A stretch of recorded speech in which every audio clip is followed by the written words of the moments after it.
just gonna tear these little thingies into cute little florets. At least that's how I envision them. Look at it. It's a little fleur. And of course we know mushrooms are going to shrink, which is, it'll be interesting to see because these are already quite small. Like even the bigger florets, like this one, it's already, you know, small.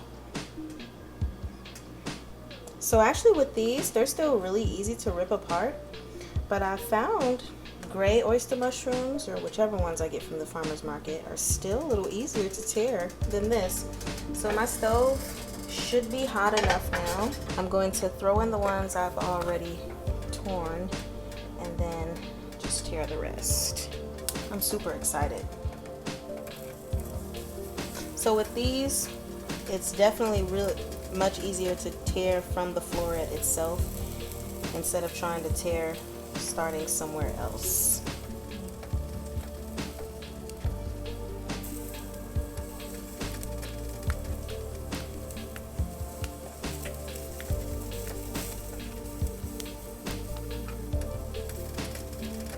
I think I'll leave some of them the size that they are.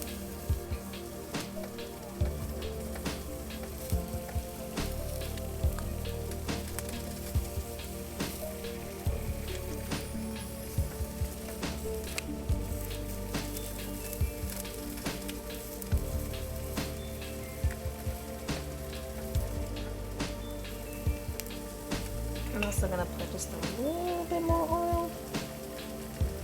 It is now 7:37, so a lot of times with mushrooms I like to let them cook for 10 minutes before adding anything, just to make sure the water is removed from them here in the pot.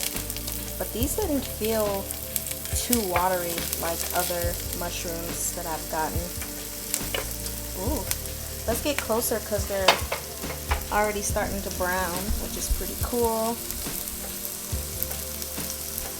Can you guys see, like that one there, a couple other ones, the smaller ones really, but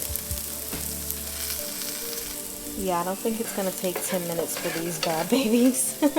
So I'm actually gonna go ahead and add my black pepper.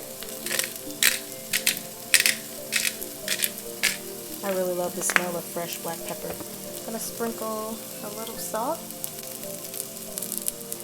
a little bit of onion powder,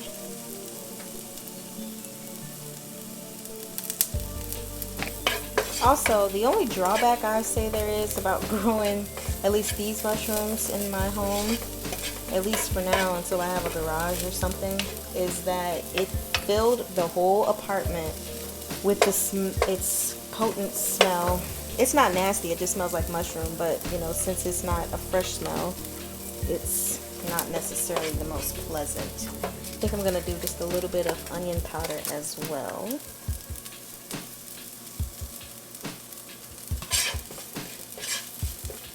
Okay, so we're at 4 minutes of cooking these, and looking at them, I'm gonna say I can probably stop. You see how crispy looking they are? Oh, and the aroma of the seasonings is really shining through on these in a way I've never smelled on other mushrooms. I don't know if it's because these are like straight from quote unquote farm to table, or if it's just because seasoning, or because of the fresh peppercorns. So I went ahead and turned the stove off. That was about 5 minutes of cooking. I'm gonna let them cool down for a second and then I'll try them. Okay, so I put them in this little bowl just to give you guys a close-up of what they look like so you can clearly see, you know, in a black bowl. But wow, these look pretty cool. Grab one that's not as brown as the rest. There's one. And then here's a smaller one. It's really skinny. Seems like it's gonna be really crunchy. So let's see.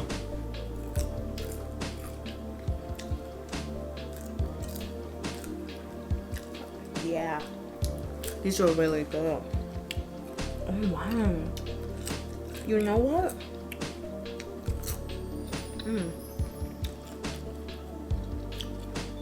I don't know what meat this tastes like, but it tastes good. Honestly, with the way I just seasoned these though, let me think. This kind of tastes like bacon. I'm not even gonna lie. This is amazing. Wow. And they're so tiny. I feel like this will be good in a salad. Or you just sprinkle it all through as your little meat. Instead of having bacon bits, have golden oyster bits. But yeah, the texture of them, very, very meaty. I did put a little too much salt. Very delicious. Easy to eat. I know I shouldn't be talking with my mouth full, but oh well. These are really, really good, and I'm sure if I doused them in some kind of sauce, they would be even better. So if you're wondering if golden oyster mushrooms are worth it, I say yes. Personally speaking, for now, I can't say if the North Spore kit is worth it because I've only gotten one bloom from them. But if I can get like 2 more, even if they're smaller than my first one, then I'll say it's worth it. Okay, yeah, so we're at the end of day 19 and I'm a little disappointed because, sorry if you guys can't hear me well, but these have started to flatten out, you know, and you're supposed to harvest them before that. Otherwise, you know, eventually they'll start getting old, and it's already lost its color. I don't have the best lighting at the moment, but it's definitely lost its color. But I'm kind of sad because I'm like, okay, it's literally just like a couple pieces, whereas the rest of these are so tiny. So that's not even worth harvesting. So I'm just kind of wondering what happened, because there were other pins up here that nothing ever escalated with them. Of course, there's not really much going on with the lion's mane at the moment. We'll just check in with that over the next few days, but yeah. Alright, you guys, so this is my last batch, the 3rd batch from this thing, and well, as you can see, it sucks. That's all I got, and that's as big as those are gonna get. They're not growing. There's nothing anywhere else. So yeah, my 2nd and 3rd batch were pretty much like this. Alright guys, it's day 19, but I just wanted to show you this. I was trying to hold on to this one to see if it would get better, but I'm gonna have to throw it away because there's mold. So I'll just have to try to start over again completely with this one, but honestly, I'm just not feeling too good about it. Or maybe it's just because I'm not in a good mood today, period. Here we are on day 44 of my journey with the mushrooms. So here's the issue with my lion's mane right here. Originally, like last month in December, this had completely stopped growing and it was brown and there was mold. And so I reached out to North Spore and asked them what should I do, and they said to completely submerge this in water for 20 minutes, nothing more, and then take it out. They said more than likely the browning was due to lack of hydration or the lack of humidity.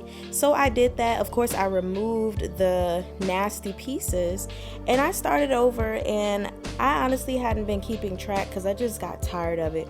It's been about 4 weeks since I've had this mushroom, and of course it started over. It was really slow and growing, but this is the most growth I had gotten out of it. The issue I had with putting it back in the box like they instructed me is I could not keep that thing hydrated. So I was like, okay, maybe I can put it in something and fill that thing up with water, as you see I've done right here.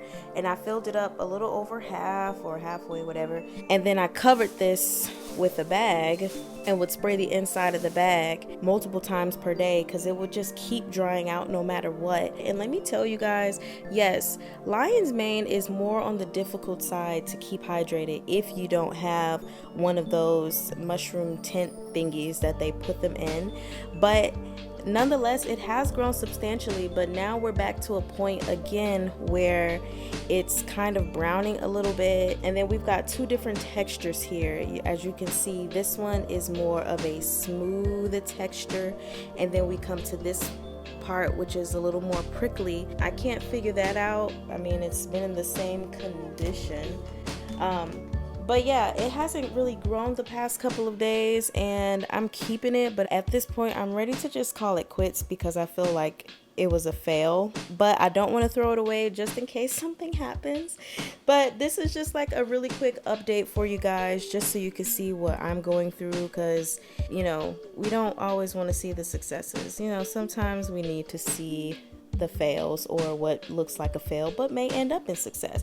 But anyway, like I said, this is day 44 and I still have never harvested these, so I failed. Yeah.